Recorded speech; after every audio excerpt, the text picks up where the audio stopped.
propósito de la crisis del hombre de hoy, en cuya crisis yo he participado carnalmente, porque viví, como le digo, a la ciencia, hasta las fronteras mismas. Yo terminé mis estudios en París, volví a la Argentina y enseñé e hice trabajos de radiaciones atómicas y enseñé teoría de Einstein, teoría de la relatividad en los cursos del doctorado. Así que llegué hasta las fronteras de la ciencia y me aterró. Yo estaba en París cuando la escisión del átomo de uranio, en el año 38, acontecimiento histórico que dividió a la humanidad en dos, puesto que de ahí salió la bomba atómica. Me aterró, filosóficamente hablando, este momento. Ahí es cuando empecé a comprender que la física iba a dominar el mundo y que la tecnología iba a arrasar con el hombre. Esto comenzó en el Renacimiento con la ciencia positiva. La ciencia positiva y la técnica permitió al hombre esta aventura prometeica, la conquista del mundo y la conquista de las cosas, el mundo natural, el mundo externo, pero a un precio paradójico y trágico. El hombre conquistó el mundo de las cosas, pero con un gran riesgo para su alma. Ha terminado por cosificarse. Él mismo se transformó en cosa. Hola amigos de En el Camino. Espero que todos anden bien y que se estén cuidando. Yo me siento mucho mejor que hace un par de semanas, donde saqué un episodio ahí medio enfermo, pero incluso con tal vez síntomas COVID, pero al final era falsa alarma. Así que aquí estamos. Bueno, la mala hierba nunca muere.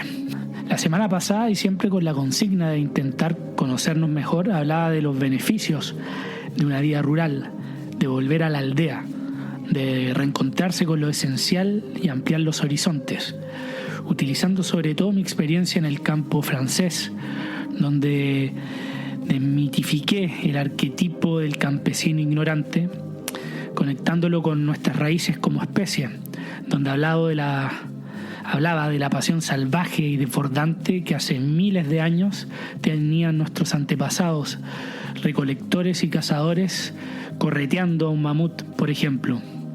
No hay nada en la vida urbana de clase media que se acerque a la excitación que tenía una cuadrilla como esa luego de una caza efectiva. Hablo de aquellos ancestros no porque debamos volver a ellos, sino para recordar que hay raíces como decía Nietzsche, es imposible obviar a lo que nuestros antepasados más los hizo feliz. Esa musiquita encantadora que sentimos cuando entramos al bosque, ese olvido de la razón, son miles y miles de años de evolución que nos indican que ahí la vida tuvo sentido, que valía la pena vivir. Y partimos este episodio con el querido Ernesto Sábato, porque es un hombre que admiro y adoro, y con un talento y vivencia que le otorgan una autoridad para hablar del asunto del dominio actual de las ciencias. Sábato fue un hombre que, como él dice, llegó a las fronteras del mundo de la ciencia. Becado por el profesor Ucé, Premio Nobel de Fisiología y Medicina en el año 47, en el Instituto Curie, en París. Ahí con el mencionado doctor fue testigo de la escisión o división del átomo de uranio, evento decisivo para la creación de la bomba atómica. En esa época, paralelamente, Sábato, a su vida como científico, se acercó al surrealismo, al mundo de los mitos y los símbolos. Él decía: durante ese tiempo de antagonismos, por la mañana me sepultaba entre electrómetros y proetas y anochecía en los bares con los delirantes surrealistas. Sábato luego emigraría a Estados Unidos para trabajar en el MIT, el Instituto Tecnológico de Massachusetts, donde publicó un trabajo sobre rayos cósmicos el año 41, el mismo año a la entrada de Estados Unidos en la Segunda Guerra Mundial. Posterior a esto retorna a Argentina a continuar dando clases de la teoría de la relatividad en la Universidad de La Plata, como convenido en el pacto de su beca, para luego dejar las ciencias para siempre y embarcarse en la literatura. Pero, ¿qué fue lo que aterró tanto a Sábato? Primero, lo que él menciona, la cosificación del hombre y que las ciencias iban a arrasar con el ser humano. El evento de la bomba atómica lo aterró filosóficamente. Además, en entrevistas habla de que el astrónomo, como oficio, el hombre de ciencias es un evadido. Mira las estrellas porque no puede soportar el peso de la vida terrenal. Bueno, tal vez ahí Sabato va demasiado lejos, pero el tipo ya había visto suficiente. Había vivido en varios países y por extensos periodos de tiempo. Y ya sabía que no quería ser como ellos, mirando a sus colegas. Y sobre todo ya comenzaba a sentir ese impulso mayor, un impulso indomable que le permitió escribir clásicos como El túnel y sobre todo sobre héroes y tumbas. Para mí una de las mejores novelas del siglo XX en lengua castellana, sin lugar a dudas. Lo cierto es que creo que el tiempo le ha dado la razón a Sabato y su miedo era justificado. No voy a ser tan estúpido para negar los avances de la ciencia y la tecnología. Gracias a los antibióticos, por ejemplo, que fue un descubrimiento de la ciencia en el siglo XX, la esperanza de vida aumentó en promedio 10 años. El hombre llegó a la luna, Internet ha derribado las barreras de la información y hoy con un solo clic nos enteramos de todo. La concentración de la información se ha esparcido. Sí, es verdad, todavía hay grandes centros y canales de televisión con gran influencia y presencia política, pero estos ya no son monopolios. Las redes sociales han ayudado a conectar millones de personas con antiguas amistades, crear comunidades y ventilar las injusticias sin mediadores. Todos estos inventos han traído progreso económico y la torta a repartir hoy es muchísimo más grande que antes. Muchísima gente fue levantada de la pobreza y hoy muere más gente de obesidad y diabetes que de nutrición. Y la lista sigue y sigue. Pero en el Camino Podcast no somos complacientes. Y el nombre del episodio se llama El lado oscuro de la tecnología. La verdad es que me demoré bastante en anunciar el nombre, pero ya se entendía con Sabato. Entonces, ¿por qué Sabato vaticinaba la cosificación del ser humano? ¿Es tan terrible esta cosificación en realidad? Sí, tenemos más plata en los bolsillos, trabajamos menos que nuestros abuelos y nuestra esperanza de vida es mayor. ¿Será que nos quejamos porque somos humanos solamente y lamentarse es algo inherente a nuestra condición? Bueno, primero que todo, Sabato se refiere a la cosificación del hombre como el precio pagado por todo este progreso material y científico a velocidad sideral. Hemos comenzado a dominar todo el mundo exterior, la naturaleza y animales. Nos acercamos al espacio, pero estamos más alienados, sobre todo en las grandes ciudades. Según Harari, el historiador israelita, en su libro Homo Deus, donde explora los desafíos del mañana, el hombre tiene hoy y mañana 3 grandes problemas. El primero con la inteligencia artificial, luego el avance de la biotecnología y, bueno, ya más detrás, el calentamiento global. El calentamiento global es un problema ya conocido. Ha existido activismo, documentales de actores como Leonardo DiCaprio con su Before the Flood, que ha alertado a una buena parte de la población. El crecimiento económico desmesurado, la codicia y querer aumentar el tamaño de la torta de la riqueza nos ha llevado, por ejemplo, a deforestar sin resguardo, a utilizar la inmensidad del Océano Pacífico como un gran vertedero, a la extinción de miles de especies animales. Pareciera que en un futuro cercano vamos a ser nosotros los animales domesticados, palomas, ratas, cucarachas y uno que otro animal salvaje aguantando estoico y sería. Por mucho que irrumpan nuevas Greta Thunberg rabiosas, estas son rápidamente vilipendiadas y ridiculizadas en redes sociales. El establishment y su statu quo aún tienen gran poder. Todo se ve muy difícil de afrontar. Es que tendríamos que cambiar paradigmas, tendríamos que desacelerar el crecimiento a propósito. Pero desacelerar la maquinaria en términos reales es sentenciar a muerte a gente, a quebrar empresas, aumento de desempleo, romper la cadena de pagos, a que gente no pueda pagar la renta, a que no llegue a final de mes. Hay algunas teorías más del establishment que dicen que para luchar con el calentamiento global hay que levantar aún más gente de la pobreza, cosa que así puedan involucrarse realmente y comenzar a consumir alimentos más orgánicos o consumir menos carne procesada, por ejemplo. ¿Cómo le vas a pedir a una temporera de arroz en Sri Lanka que consuma productos biológicos y que boicotee a la industria ganadera y a los productos con aceite de palma, por ejemplo, que son más baratos? No es posible. No tienen los recursos para hacer esa decisión relevante en su día a día. Lo que necesitamos es una fuerza colectiva, la cual últimamente ha desaparecido. Pero este problema del calentamiento global pareciera ser el menor de los futuros males, según Harari. El avance inminente de la inteligencia artificial va a dejar sin trabajo a millones de personas: banqueros, cajeros, abogados, comerciantes, conductores de vehículos, conserjes y un largo etcétera. Esto ya se está viviendo, se viene viviendo hace años. Tal vez el mejor ejemplo es en los años 80 con el gobierno de Margaret Thatcher, donde hubo protestas y revuelo debido a automatización en fábricas que dejara a muchos operarios sin trabajo por robots. Los sindicatos hicieron la guerra, pero a la larga esta gente encontró trabajos como guardias, cajeros, taxistas, etc. Y al final la economía fue más productiva. Hoy el riesgo es que los mismos reemplazados no puedan encontrar trabajo en otras áreas. ¿Por qué? Por el famoso algoritmo. Los algoritmos no son más que un conjunto metódico de pasos que pueden emplearse para hacer cálculos, resolver problemas y alcanzar decisiones. Por ejemplo, cuando un chimpancé ve una banana en un árbol que da sombra a un león durmiendo, justamente, el chimpancé debe tomar la decisión de intentar coger la banana o alejarse. En esas milésimas de segundo el chimpancé calcula la distancia al árbol, el hambre que tiene, si el león duerme o no, o dormita, la cantidad de bananas que están ahí y otros parámetros antes de ir por la comida o no. No es que el chimpancé se ponga a calcular todo esto conscientemente.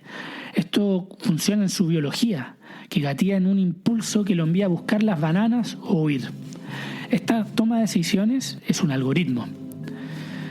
Volviendo a nuestro egoísta reino humano, los algoritmos artificiales que hemos creado están alcanzando y superando la inteligencia humana. Muy pronto van a haber máquinas que te pueden aconsejar mejor que cualquier vendedor qué jeans van mejor con tus zapatillas, o qué vino puede acompañar mejor tu plato de comida, mucho mejor que cualquier otro vendedor. Bueno, y si no me crees de la inteligencia del algoritmo, entra entonces a Facebook o YouTube. Para mí, en lo particular, entrar a YouTube es entrar a una dimensión de tentaciones. Siempre me digo, ok, voy a ver solo un video, uno solo, y luego voy a seguir haciendo lo que debo hacer. Entro a YouTube y ¡boom!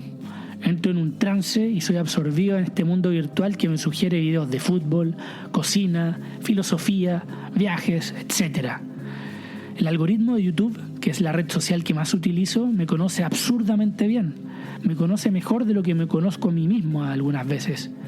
Y luego, en vez de 3 minutos, fui inducido por 1 hora. Tristan Harris, ex diseñador ético de Google, informático de Silicon Valley y uno de los actores principales del documental de Social Dilemma, el cual se los recomiendo, decía que cerca de 2/3 de los videos que vemos en YouTube son sugeridos. No son elección nuestra, sino del algoritmo. Es terrorífico cómo manipulan, o mejor dicho, cómo nos conoce YouTube. Así es como nos volvemos predecibles. Yo sé que el Facebook al que tengo acceso yo mismo va a ser totalmente distinto al de un amigo de derecha o de izquierda más revolucionaria. No solo nos polarizamos, sino que casi ni hablamos el mismo idioma. Nuestras experiencias en Internet son totalmente distintas. Pero yo ya soy adulto, tengo más de 30 años y tuve infancia y juventud no influenciadas por redes sociales. Pero una niña de 10 años, hoy con un celular, puede ser víctima del bullying más despiadado en Instagram. Las expectativas de belleza de estos niños es altísima, y al compararla con sus realidades, en una edad así, de frágil e influenciable como esta, es catastrófico. No es de extrañar entonces que el suicidio infantil y de adolescentes haya escalado sideralmente en los últimos años. Da miedo traer a un niño a este tipo de jungla, donde uno como padre no sabe cómo preparar a su hijo. Es por eso que la pregunta que nos hemos venido haciendo desde el principio del podcast, Conócete mejor a ti mismo, es tan vital, más que nunca. Piensas que eres libre, que estás sujeto al libre albedrío, pero no eliges los artículos que lees en Facebook, ni tampoco los videos que ves en YouTube. Me vas a decir, pero ¿qué problema hay en que un algoritmo me guíe de la mano y me muestre lo que realmente me gusta? El problema es que hace con esa información después, porque actualmente las empresas pagan en publicidad por esa información, ya que eres tú el producto en el modelo de negocios de las redes sociales. Eres tú el que da anuncios a tu medida que luego te llevan inconscientemente a comportamientos de compra. Harari cuenta un ejemplo hipotético, pero posible, que él, al ser homosexual, imaginémonos Coca-Cola, que tiene toda esta información y sabe que él, al ser gay, homosexual, y en YouTube le va a lanzar una publicidad con un hombre en torso desnudo bebiendo esta bebida. En cambio, Pepsi, que no posee la información, va a enviar una publicidad de una chica en bikini en la playa. Luego, cuando nuestro querido amigo Harari se enfrente en las góndolas con la decisión de qué bebida elegir, inconscientemente va a ir por la Coca-Cola. Él piensa que está ejerciendo su libre albedrío, que el consumidor siempre tiene la razón, pero no. El problema es que nuestra sociedad está basada en el liberalismo.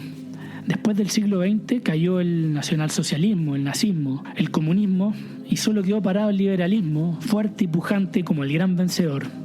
Es el liberalismo que nos dice que no te preocupes, sigue tus sueños, tu corazón te conoce mejor. El cliente siempre tiene la razón en la esfera económica. La belleza está en los ojos del que contempla, eso en el arte. Todas promesas del liberalismo, que lo han hecho vencedor y hegemónico como filosofía. Sin embargo, ¿qué va a pasar cuando esta inteligencia artificial se fusione con el avance de la biotecnología? Harari aquí es devastador y es la parte del libro que más aterra. Es cuando dejamos de ser humanos y pasamos a ser Homo Deus. O mejor dicho, ellos pasan a ser Homo Deus.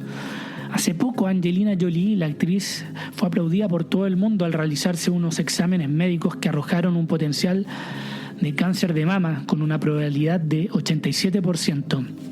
Angelina tenía antecedentes familiares de esta enfermedad, por lo cual se realizó estos exámenes y, ayudado con los resultados, decidió realizarse una mastectomía y extirpar el potencial tejido afectado, evitando todo futuro riesgo. ¿Podemos aplaudir a Angelina por su valentía? Claro que sí. Pero estos exámenes son caros y la operación lo es aún más. Pero lo que importa aquí es el examen, la biotecnología que permitió esta decisión. No hay nada de malo en el caso particular, pero si vamos a lo general, nos encontramos con otra historia. Harari extrapola el uso de la tecnología en este punto y dice que al fin estos súper ricos o multimillonarios podrían utilizar su plata en algo útil, como alargar la vida, o mejor dicho, en mejorarla. Vamos, por ejemplo, a algo más contemporáneo, los avances de la cirugía. Sí, empiezan como necesidad. Por ejemplo, tenemos un tabique de nariz un poco chueco que impide una buena respiración en las noches y dormimos mal. Llega la operación y nos reunimos con el doctor, el médico, y nos dice que no solo podríamos aprovechar de arreglar la falla, sino que nos podría respingar un poco la nariz. Empezamos arreglando un problema por necesidad y terminamos por mejorarlo por estética, solo porque sí. Lo mismo podría pasar con la ingeniería genética para mejorar la inteligencia de nuestros hijos. Imagina el caso, un médico, el doctor Pérez, entrevista a señor y señora rico. Estos han realizado algunos tests de embarazo y su futuro hijo, esta criatura, está en perfecto estado, salvo porque se estima que el coeficiente intelectual del niño sería bajo, casi en un estado de retardo. Pero no se preocupen, dice el doctor Pérez. Con una intervención costosa pero eficaz se podría aumentar su inteligencia media. Es más, con una segunda intervención aún más costosa, el niño pasaría a ser casi brillante. ¿Qué haría un padre en sano juicio y con recursos? Va por el hijo brillante y no lo culpo. Yo haría eso. Pero ¿qué pasará cuando la medicina regenerativa y la nanotecnología sea tan avanzada que una persona de 80 años tenga la vitalidad de una persona de 50 años? Todo esto suena a buenas noticias. El problema es que, como decía Angelina Jolie, con el test de mastectomía, estos tests son muy costosos y la población global no tiene acceso a ellos. La gente con mayores recursos se hará más y más inteligente y fuerte hasta un punto que podría dejar de ser humanos. Ahí, el Homo Deus. Esto sumado a los avances de inteligencia artificial, donde los algoritmos alcanzarán resultados cognitivos mayores que el ser humano, va a crear no solo un gran desempleo, sino una espiral de desigualdad, una brecha nunca vista en la historia de la humanidad. Mientras una parte de la población accede a todo tipo de mejoras genéticas y se acerca a la mortalidad, otra parte de la población entrará en la espiral de la irrelevancia, de la inutilidad total. Por eso lo único que nos puede salvar es encontrar empleos donde seamos mejores que el algoritmo. El liberalismo se vendrá abajo cuando los algoritmos nos conozcan mejor que a nosotros mismos. Lo que en realidad no es tan fácil porque nos conocemos muy poco.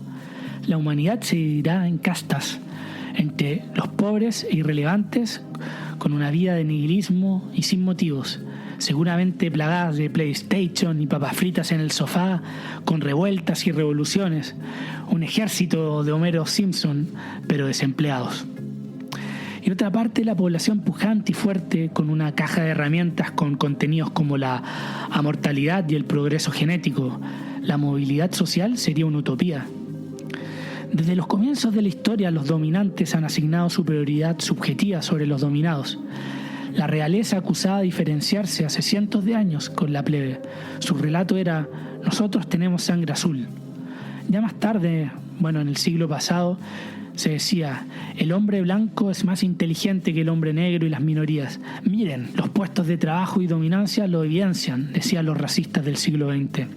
Sin embargo, todas estas teorías quedan rápidamente desechadas en los laboratorios, donde ninguna prueba arrojaba evidencia suficiente de diferencias cognitivas entre razas.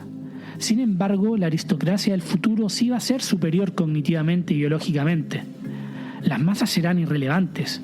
Al casi ya no haber guerras y el uso de la maquinaria y drones crece y crece, los soldados no van a ser necesarios y los obreros y la masa de trabajadores tampoco. Todos serán reemplazados por máquinas. Tampoco habrá incentivos para ayudar a esta gente. Por el contrario, para países en el subdesarrollo va a ser una mejor inversión mejorar los seres humanos más capaces y olvidar al resto en la irrelevancia. ¿Para qué gastar recursos y medidas si son improductivos, inempleables? Mejor invertir inteligentemente en los que sí pueden crear riquezas. Será el fin de las masas como un fenómeno poderoso que mueva la aguja. Entonces, ¿qué podemos hacer? Primero, lo que he venido diciendo desde el principio de esta temporada: conocerte mejor. Solo así vas a ganarle a los algoritmos en redes sociales, al menos, por más tiempo. Si eres politizado, intenta leer noticias de todos los espectros, no bloquear a los que no piensen como tú, sino, ¿cómo vas a conocer la otra versión de la historia? Sí, lo sé, cuesta muchísimo, pero se aprende de todos, y así a la larga incitas al algoritmo a que te muestre información diversa, evitando terminar atrincherado en tu burbuja de gente que piensa solo como tú. Además, ¿cuál es la gracia de vivir así? Esa no es la vida. La gracia está en la diversidad, en ampliar y expandir tus horizontes, tus conocimientos. Segundo punto es botar a la basura esa filosofía del que fluye, hermano. Yo vivo el momento, viejo, busco la felicidad. Claro, es sexy y vendedora esta filosofía, pero difícilmente te va a llevar a tener una vida con propósito, con sentido en el mediano plazo. ¿En serio crees que dejando que la ola fluya, que en realidad no son más que las voluntades de otras personas y los azares de la vida, vas a encontrar ese nirvana, esa liberación? No. Necesitamos responsabilidad, y esa responsabilidad podría ser por empezar a planificar tu vida y no caer en la irrelevancia. Actualmente yo estoy preocupado, trabajo como vendedor en una boutique premium de vinos, pero al final del día soy solo un vendedor, una máquina fácilmente reemplazable en el corto a mediano plazo.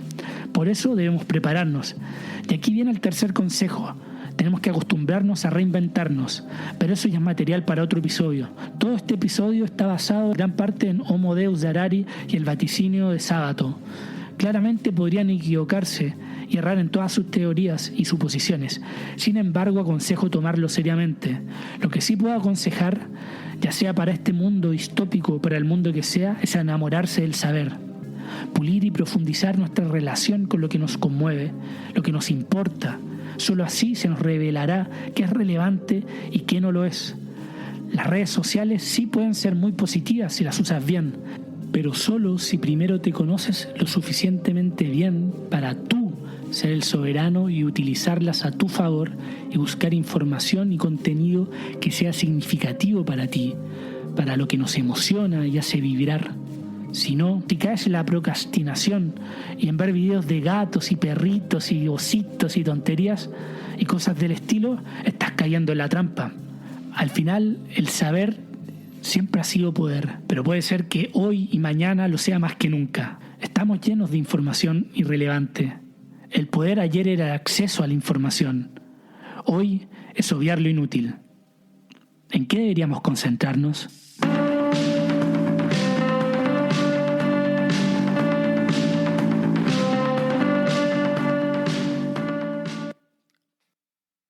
Gracias por haber llegado hasta acá. Si valoras el programa y no quieres perderte ningún episodio, puedes seguirlo en Spotify y dejar una reseña, que me ayuda un montón para ser encontrado más fácil en el motor de búsqueda. Para donaciones, contacto y más contenido, pueden entrar al sitio enelcaminopodcast.com y seguir las redes sociales de En el Camino Podcast en Instagram y Facebook, además de Nico Vergara y en Twitter. Gracias por aventurarte en el camino.